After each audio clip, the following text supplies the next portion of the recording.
오늘 하루도 따끈따끈한 하루 잘 보내셨습니까? 우리 인사하십시다. 잘 오셨습니다.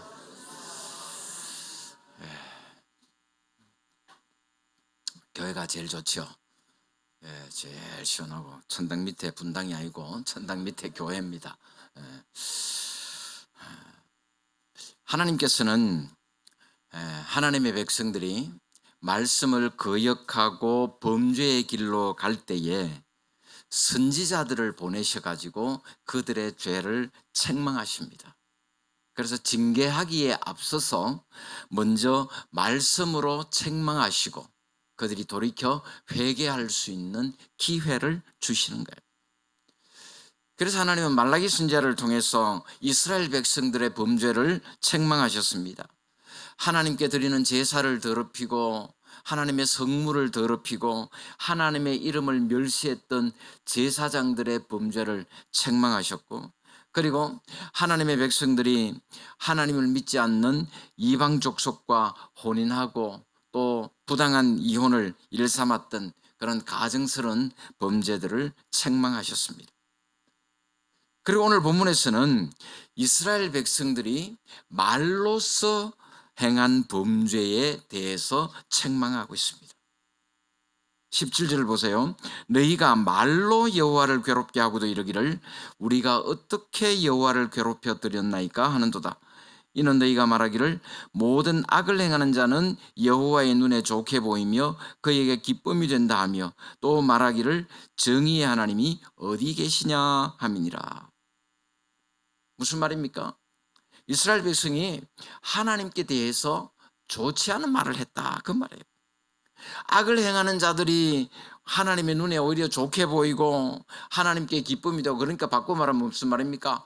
하나님은 악을 행하는 자들을 더 좋아하신다, 그 말이에요. 정의의 하나님이 어디 있느냐 하면서 빈정거렸습니다. 그렇게 말로 하나님의 마음을 괴로우시겠다. 그러면서 그들이 하는 말이 뭡니까? 우리가 언제 그랬는데요? 우리가 언제 하나님을 괴롭게 했느냐? 그렇게 말하고 있습니다. 말라기 선지자 당시에 이스라엘 백성들의 마음은 굉장한 자부심과 기대감을 가지고 있었습니다. 70년간의 바벨론 포로 생활을 끝내고 고향으로 돌아왔습니다. 그들이 경제적으로 여유가 있었을까요? 없었을까요? 없습니다. 포로로 끌려가고 살다가 돌아왔는데 뭐가 있겠습니까? 그런 가운데서도 제일 먼저 그들이 한 일이 뭐예요? 하나님의 성전을 지었어요. 그러니까 그들은 자신들의 힘으로 하나님의 성전을 건축했다 하는 그런 자부심이 대단했습니다. 동시에 우리가 하나님을 위해서 이렇게까지 헌신했으니까 하나님께서 내게 복을 주실 것이다, 우리를 축복해 주실 것이다, 그런 기대감을 가지고 있었던 거예요. 아마 그 당시 이스라엘 백성들은 솔로몬이 성전을 건축하고 봉헌했을 때에 하나님의 영광이 구름 가운데 성전에 가득하게 임했던 아마 그때의 상황을 기억하고 있었을 겁니다. 그리고 두 번째로 성전을 지어서 봉헌했던 이 두 번째 성전이 무슨 성전이죠? 누구 성전이죠? 성경 진짜 한 번씩 해야 돼요, 그죠? 우리가 성경에 제가 이거 예루살렘 성전 나올 때마다 1성전, 2성전, 3성전 이야기했구만. 성경에 보면은 우리가 그냥 예루살렘 성전 그렇게 알고 있습니다만은 예루살렘 성전은 누가 지었죠? 처음에 솔로몬이 지었습니다. 그게 제1성전이에요. 그런데 그 성전이 언제 박살납니까? 바벨론에 느부갓네살이 쳐들어와 갖고 그냥 성전 다 박살납니다. 그죠? 그래가지고 70년 동안 포로 생활을 하다가 다시 돌아와 가지고 다시 스룹바벨의 주도로 두 번째 성전을 짓습니다. 그게 스룹바벨 성전 또는 제2성전이라 그래요. 그 성전도 나중에 로마에 의해서 또 무너지게 되고요. 그리고 또 시간이 지나가지고 제3성전은 또 누가 짓죠? 헤롯이 지어줍니다. 헤롯이 나쁜 놈이지만은 그래도 이스라엘 백성들의 환심을 사기 위해 가지고 그렇게 막 성전도 지어주고 그래. 아주 정치적인 계산을 가지고 지어주는 거예요. 아주 잘 지었어요. 그것이 예수님 당시에 있었던 성전. 예루살렘아 예루살렘 하면 예루살렘 성전을 보고 오셨잖아요. 돌 하나도 돌 위에 남지 않고 엄청나요. 그 예루살렘 성전은요. 돌 하나도 엄청나요. 그렇게 지었는 그것 나중에 그 제3성전도 그 나중에 AD 70년에 로마의 디도 장군에 의해서 또 박살이 나고 그러고 한쪽 그 성전의 한쪽 벽면만 지금 남아 있어요. 그게 뭐랄까요? 그게 통곡의 벽이에요. 통곡의 벽. 자, 이렇게 3000% 빠져가지고 한 5분씩 하면 오늘 설교 또 1시간 해야 되는데, 어쨌든 포로로 잡혀갔던 사람들이 돌아와가지고 하나님의 성전을 짓고, 우리가 어려운 가운데서도 이렇게 예배당 짓고 하나님을 위해서 이렇게 헌신했으니까 하나님께서 우리를 축복해 주실 것이다, 그런 어떤 자부심, 기대감을 가지고 있었다는 거예요. 상당한 공로의식에 사로잡혀 있었습니다. 그런데 하나님의 축복은 임하지 않고 오히려 자기들을 압제하고 괴롭혔던 이방 족속들은 오히려 더 잘 살고, 저것들은 망해야 되는데 망하지도 않고 더 잘 살아요. 그런데 자기들은 복을 받을 것이다, 하나님이 축복해 주실 것이다 생각했는데 여전히 못 살고 힘들고 어려운 거예요. 그런 현실을 보면서 실망한 이스라엘 백성들이 입술로 범죄하기 시작했다는 거예요. 우리가 하나님을 위해서 이렇게까지 충성을 다했는데 우리가 원하는 것은 아무것도 하나님 이루어주지 않는다 하면서 하나님을 원망했습니다. 악을 행하는 자들이 오히려 여호와의 눈에 좋게 보이고 하나님께 기쁨이 된다 하면 빈정거렸습니다. 정의의 하나님이 어디 계시냐 하면서 하나님을 조롱했습니다. 그런 말들이 이스라엘 백성들이 말로써 행한 범죄였다는 거예요. 그런 행동이 어떤 의미가 있습니까? 그렇게 하나님을 향해 불평하고 원망하는 말이 하나님의 마음을 괴롭혀드렸다. 여러분, 우리 부모와 자녀와의 관계를 한번 생각해 보십시오. 보통 부모들은 다요, 헌신적으로 자녀들 뒷바라지 하잖아요. 뭐라도 더 해주고 싶은 게 그게 다 부모 마음이잖아요. 그런데 자식들 입장에서는 어떻습니까? 정말 능력 있는 그런 부모를 둔 친구들이 부러울 수 있잖아요. 금수저 물고 태어난 그런 친구들이 부러운 거예요. 참 저는 부럽다. 나는 왜 이렇게 돈 없는 부모에게서 태어났을까? 그런 생각을 하면서 부모에 대한 불평과 원망의 말이 튀어나오잖아요. 엄마 아빠가 내한테 해준 게 뭐가 있는데. 그런 말들이 부모의 가슴에 비수를 꼽는 말이죠. 그러니까 이스라엘 백성들이 하나님을 향해서 불평하고 원망하는 그런 말들이 바로 하나님의 마음을 괴로우시게 했다, 그 말이에요. 그럼 우리는 어떻습니까? 나름대로 주님을 위해서 열심히 충성하고 헌신했는데 달라진 거 없어요. 어려운 가운데서 참 이렇게 불레가 나와가지고는 참 빚내가면서 이렇게 예배당도 예쁘게 잘 짓고 정말 수고하고 했었는데 하나님 나한테 해준 게 뭐가 있나? 여러분 그런 생각 안 하셔요 혹시? 내가 이렇게까지 참 예한교회를 위해서 내가 헌신하고 막 없는 거 다 짜내가지고 내가 참 건축 응드리고 이랬는데 이쯤 했으면 하나님 내 삶 좀 복 주시고 좀 잘 살게 해주시고 염려 근심 없도록 해주셔야 되는데 아무것도 하나님 해주시는 거 없어요. 그럴 때 우리가 하나님을 향해서 불평하는 말이 나올 수 있다고요. 하나님 내가 이렇게까지 했는데 하나님 나한테 뭐 해준 게 있습니까?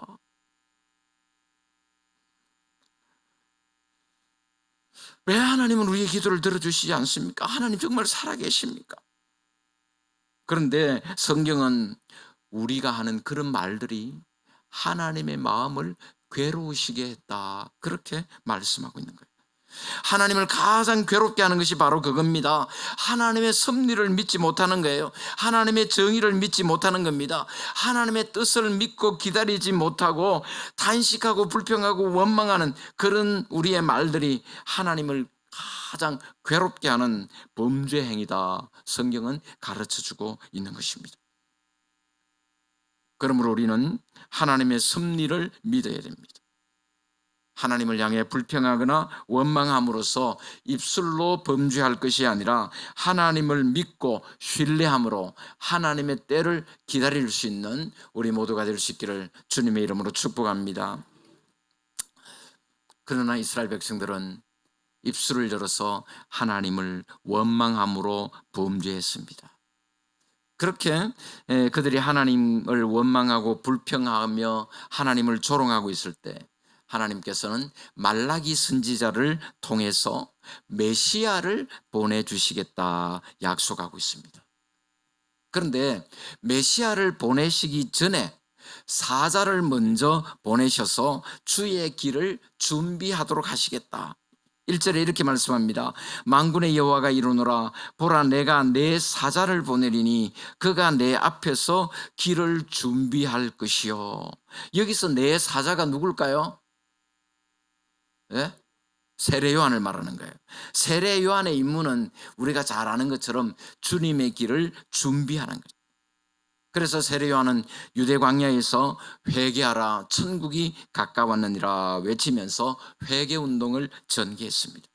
하나님께서는 예수 그리스도를 보내시기 전에 세례 요한을 먼저 보내셔서 백성들의 마음에 회개 운동이 일어나게 하시고 메마른 심령밭을 갈아엎는 그런 작업을 하게 하셨습니다. 그리고 때가 되었을 때 하나님은 메시아를 보내주셨습니다.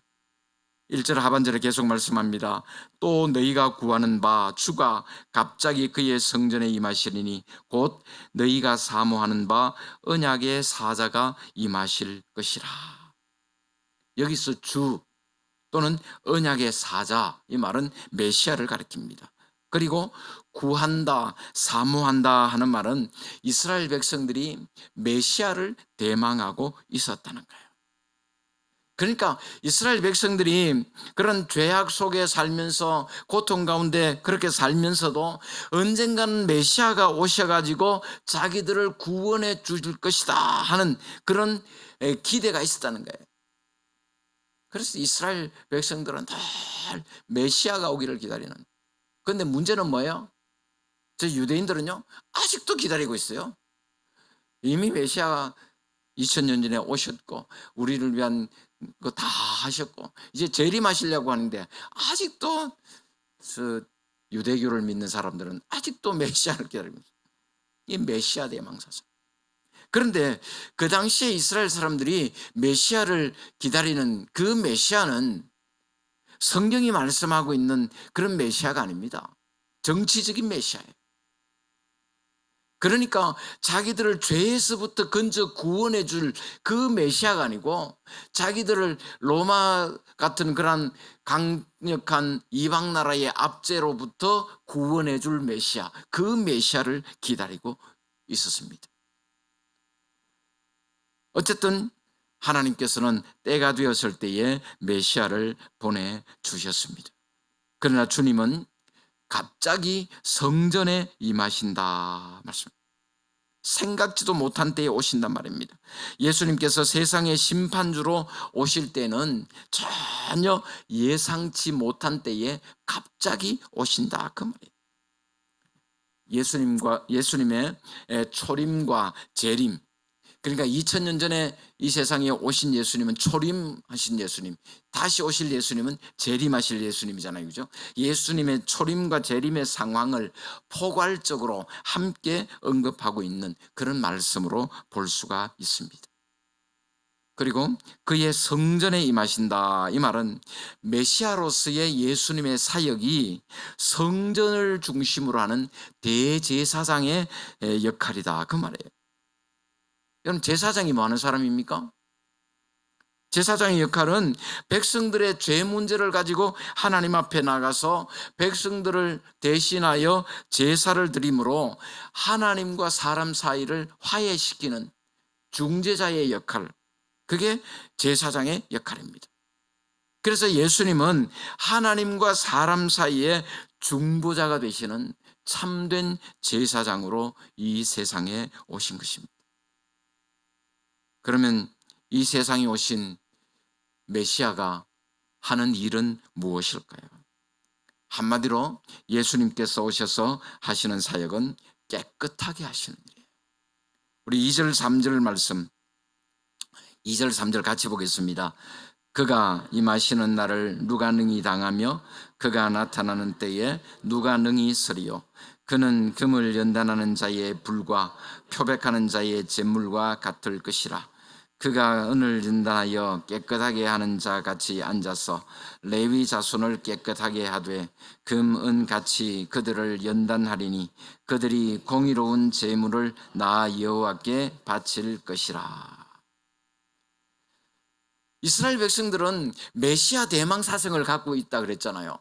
언젠가는 메시아가 오셔가지고 이방 나라들을 다 물리치고 자기 나라를 축복해가지고 그 하나님의 축복과 번영을 누리게 될 것이다. 그런 기대감을 가지고 있었습니다. 그런데 메시아가 오셔가지고 하시는 일이 뭐라고요?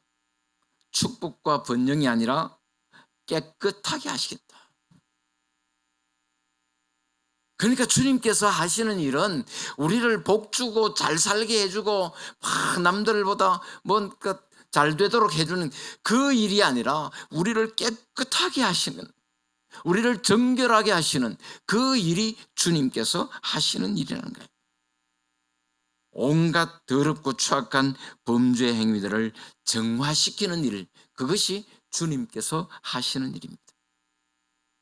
그래서 복음서에 보면은 예수님께서 예루살렘 성전에 가셨더니 성전이 어떻게 되어 있습니까? 완전히 시장통이 되어 있는 거예요. 장사하는 사람, 돈 바꿔주는 사람, 비둘기 파는 사람, 완전히 시장판입니다. 그래서 예수님 그 다 막 뒤집어 엎으시고 내 집은 만민이 기도하는 집인데 너희가 강도의 소굴을 만들었다 말씀하시면서 성전을 깨끗하게 하셨습니다. 예수님이 임하시는 곳에는 항상 깨끗함의 역사가 일어나는 줄로 믿습니다. 예수님이 계시지 않는 곳에는 아무리 좋은 것이라도 더럽습니다. 썩음이 있습니다. 그러나 그곳에 예수님이 임하시면 예수 그리스도의 보혈로 정결하게 되는 역사가 일어나게 되는 것입니다. 이렇게 깨끗하게 하시는 그 일이 바로 예수님께서 오셔서 하시는 일인 것입니다. 우리 인간은요, 재물이 선한 것 같아도 죄인입니다. 늘 우리가 죄인이다 그러면 늘 우리는 다른 사람하고 비교하잖아요. 야, 저 인간에 비해서 보면 그래도 나는 괜찮아. 그런데요, 다 50보 100보예요. 거기서 거예요. 다 똑같은 죄인이고 똑같이 추하고 더러운 존재들입니다. 예수 그리스도의 보혈로 죄 씻음을 받는 길밖에는 깨끗하게 되는 방법이 없습니다. 우리는 모두 다 깨끗함을 받아야 돼요. 왜냐하면 하나님은 깨끗한 사람을 사용하시기 때문입니다.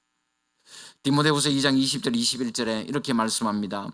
큰 집에는 금그릇과 은그릇뿐 아니라 나무그릇과 질그릇도 있어 귀하게 쓰는 것도 있고 천하게 쓰는 것도 있나니 그러므로 누구든지 이런 것에서 자기를 깨끗하게 하면 귀히 쓰는 그릇이 되어 거룩하고 주인의 쓰심에 합당하며 모든 선한 일에 준비함이 되리라.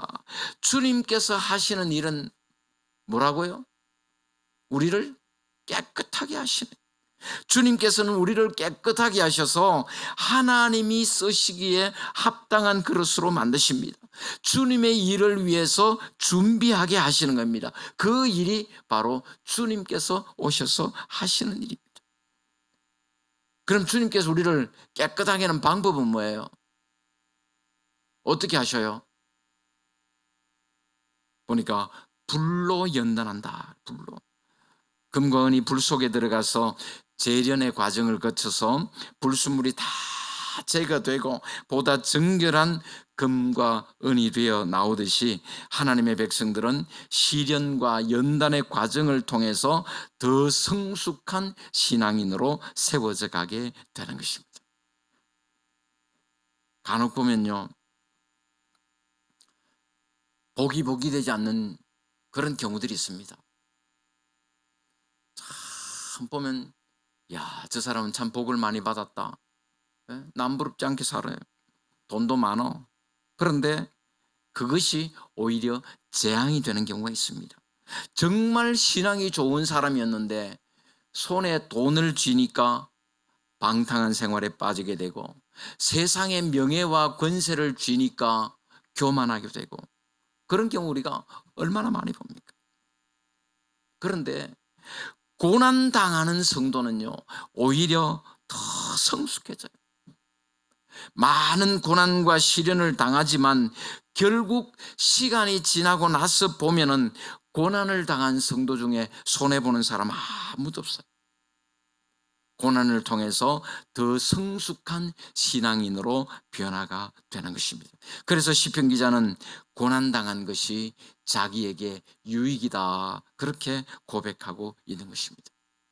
야고보서 1장 2절 4절에도 이렇게 말씀합니다. 내 형제들아, 너희가 여러 가지 시험을 당하거든 온전히 기쁘게 여기라. 이는 너희 믿음의 시련이 인내를 만들어내는 줄 너희가 알림이라. 인내를 온전히 이루라. 이는 너희로 온전하고 구비하여 조금도 부족함이 없게 하려 함이라. 주님께서는 불의 연단을 통해서 우리를 깨끗하게 하시는 거예요. 많은 고난이 있습니다. 시련이 있습니다. 그러나 그런 시련과 고난을 통해서 더 성숙한 신앙인으로 만드셔서 하나님이 쓰시기에 합당한 사람으로 준비하게 하시는 거예요. 그렇게 우리를 깨끗하게 하시는 사역, 그것이 바로 주님께서 하시는 일이라는 것입니다. 그런데 주님께서 깨끗하게 하시는 데는 순서가 있습니다. 순서가 있어요. 누구부터 하실까요? 오늘 말씀 보니까 3절 중간에 보면은 레위 자손을 깨끗하게 하되. 레위 자손. 레위 자손이 누굽니까? 레위 자손은 하나님의 성전에서 섬기는 자들이에요. 그러니까 하나님의 교회부터 깨끗하게 하신다 그 말입니다. 택함받은 하나님의 백성들부터 깨끗하게 하십니다. 그리고 우리의 변화된 모습을 통해서 세상이 변하게 하시는 거예요. 여러분, 교회가 변하기 전에는 세상은 아무 소망 없습니다. 나라가 썩었다고 아무리 소리쳐봐야 소용없습니다. 부패한 지도자들에게 돌을 던진다고 해서 달라지는 게 있느냐? 아무것도 없어요. 문제는 내가 변해야 된다는 거예요. 교회가 변해야 된다는 겁니다. 내가 변하고 교회가 깨끗하게 변하면 세상은 저절로 깨끗하게 변하게 될 줄로 믿습니다. 이렇게 주님께서 오셔서 우리를 깨끗하게 하시고 깨끗하게 된 우리 성도들이 하나님 앞에 예배 드릴 때 그 예배를 하나님은 기쁘게 받으시는 거예요. 그러니까 말라기에 보면요, 이스라엘 백성들이 하나님 앞에 예배 드릴 때 어떤 것 가져왔습니까? 더러운 것, 병든 것, 그런 거 막 가지고 와가지고 희생 제물을 드리면서 하나님 앞에 예배 드렸잖아요. 그때 하나님 뭐라 하셨어요? 그 가증스러운 인간들, 이딴 예배 드리지 않도록 누군가 성전 문 닫아버렸으면 좋겠다. 그게 하나님 말씀이에요.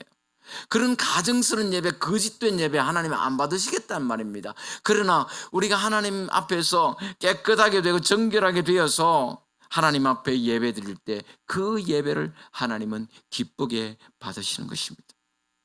4절에 보니까 그때에 유다와 예루살렘의 봉헌 물이 옛날과 고대와 같이 나 여호와께 기쁨이 되려니와.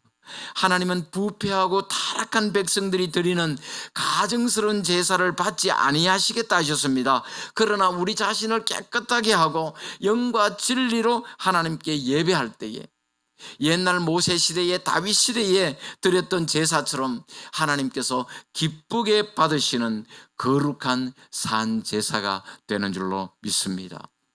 그런 후에 하나님께서는 세상을 심판하시겠다 말씀합니다. 늘 보면 우리는 앞뒤가 바뀌어요. 우리가 볼 때는 참 저 나쁜 놈들, 참 악한 자들 다 하나님께서 막 그냥 심판해 버렸으면 좋겠는데, 하나님께서는 그들을 먼저 심판하는 것이 아니라 우리를 먼저 깨끗하게 하시고 우리를 먼저 변화시키시고 그런 다음에 세상을 심판하신다는 거예요. 5절에 이렇게 말씀합니다. 내가 심판하러 너희에게 임할 것이라. 점치는 자에게와 간음하는 자에게와 거짓 맹세하는 자에게와 품꾼의 삭슬에 대하여 억울하게 하며 과부와 고아를 압제하며 나그네를 억울하게 하며 나를 경외하지 아니하는 자들에게 속히 증언하리라. 만군의 여호와가 말하였느니라. 이 말씀은 악을 행하는 자들이 하나님의 눈에 좋게 보이고 하나님께 기쁨이 된다, 정의의 하나님이 어디 있느냐 하면서 하나님의 마음을 괴롭게 했던 이스라엘 백성들의 그 말에 대한 하나님의 응답이다, 그렇게 말할 수 있습니다. 패역한 백성들은 하나님을 신뢰하지 못하고 하나님의 섭리를 믿지를 못했습니다. 그러나 하나님께서는 정확한 때에 자신의 뜻을 이루십니다. 하나님께서 계획하신 때가 되면 반드시 심판하신다고 말씀하고 있는 것입니다. 여러분, 우리가 세상 살다 보면은 참 세상 불합리한 거 많죠. 야, 왜 세상이 이 모양일까? 왜 저런 인간들은, 예? 그죠? 부패하고 부정한 그런 인간들이 오히려 더 잘 살고, 깜빵에 가 있어야 될 인간들이 떵떵거리면서 큰 소리 치는 그런 세상. 그러나 여러분, 불평하지 마세요. 원망하지 마세요. 하나님의 때가 되면요, 하나님 다 심판하셔요. 중요한 것은 뭡니까? 우리 자신이 그 하나님의 심판을 면하기 위해서 깨끗하게 되어야 한다는 것입니다. 나 자신이 정결하고 거룩한 모습으로 하나님 앞에 설 수 있어야 된다는 거예요. 하나님은 세상을 반드시 심판하십니다. 어떤 일에 대해 심판하십니까? 본문에 보면은 한 7가지 정도를 말씀하고 있습니다만은 딱 요약하면 2가지입니다. 이웃에 대한 범죄와 하나님께 대한 범죄. 그러니까 인간이 범할 수 있는 모든 죄에 대해서 하나님은 심판하십니다. 무서운 하나님의 심판대 앞에 누가 감히 설 수 있겠습니까? 하나님의 그 진노의 심판을 피할 수 있는 사람은 아무도 없습니다. 그러나 우리는 염려할 것 없습니다. 왜냐하면 하나님의 약속이 있기 때문에요.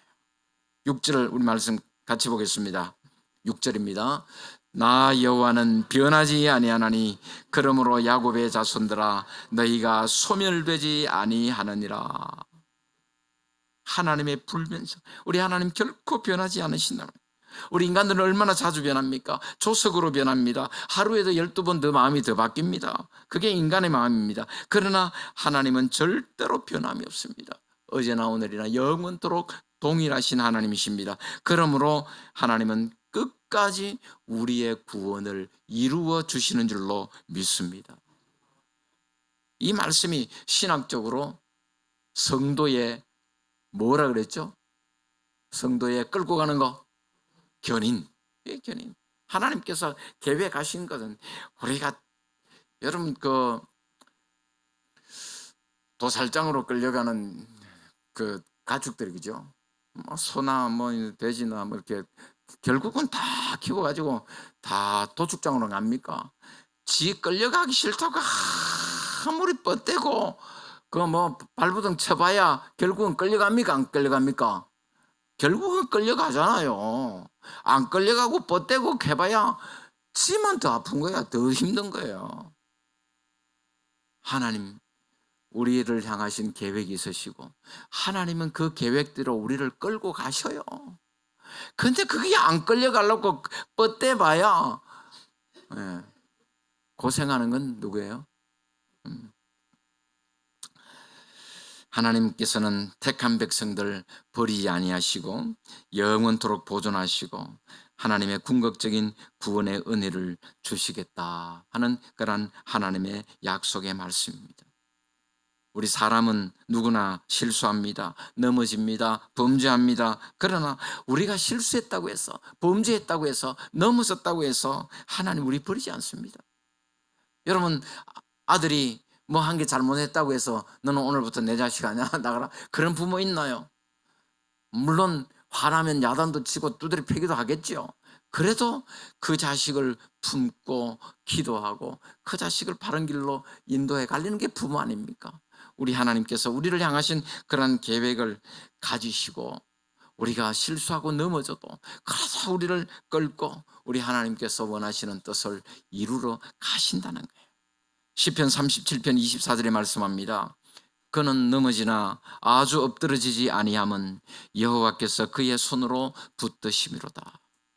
우리의 구원이 확실한 것은 하나님께서 우리를 붙들어 주시기 때문인 줄로 믿습니다. 우리의 구원은 영원하고 확실합니다. 그것은 우리가 믿음이 있어서가 아닙니다. 우리가 인격적으로 훌륭해서가 아닙니다. 우리가 죄를 짓지 않았어도 아닙니다. 우리의 구원이 확실한 것은 하나님의 사랑의 약속이 있기 때문에 그렇습니다. 사랑하는 성도 여러분, 뭔가 우리 현실이 답답할 때, 하나님을 향한 우리의 기대가 채워지지 않을 때 우리는 어떻게 반응합니까? 이스라엘 백성들처럼 하나님을 향하여 불평하고 원망함으로 입술로 범죄하고 있지는 않습니까? 그러나 여러분 기억하십시오. 우리가 하나님을 신뢰하지 못하고 하나님의 섭리를 믿지 못하고 우리의 입을 열어서 불평하고 원망하는 말을 할 때에 하나님께서는 괴로워하신다는, 가슴 아파하신다는 거예요. 묵묵히 하나님의 때를 기다릴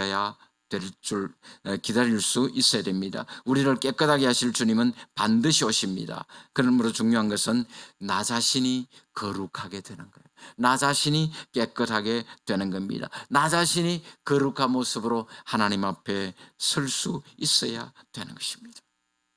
그럼 우리가 어떻게 하면 거룩해질 수 있을까요? 디모데전서 4장 5절에 보니까 하나님의 말씀과 기도로 거룩하여진다. 우리가 거룩해지는 방법은 뭐라고요? 하나님의 말씀과 기도예요. 그래서 날마다 하나님의 말씀 묵상하고 날마다 하나님 앞에 무릎 꿇는 삶을 통해서 우리는 깨끗해질 수가 있습니다. 부정과 부패가 가득하고 온갖 더러운 것들로 오염된 이 사회를 우리가 꾸짖고 비난하기에 앞서서 믿는 우리 신자들이 먼저 깨끗하게 되어야 됩니다. 나 자신이 변하고 교회가 변할 때 이 세상은 변하게 되는 것입니다. 주님은 우리를 깨끗하게 하십니다. 하나님이 쓰시기에 부족함이 없도록 우리를 준비시키실 것입니다. 예수 그리스도의 보혈로 깨끗하게 되어서 하나님 앞에 거룩하고 정결한 모습으로 설 수 있는 우리 모두가 될 수 있기를 주님의 이름으로 축복합니다.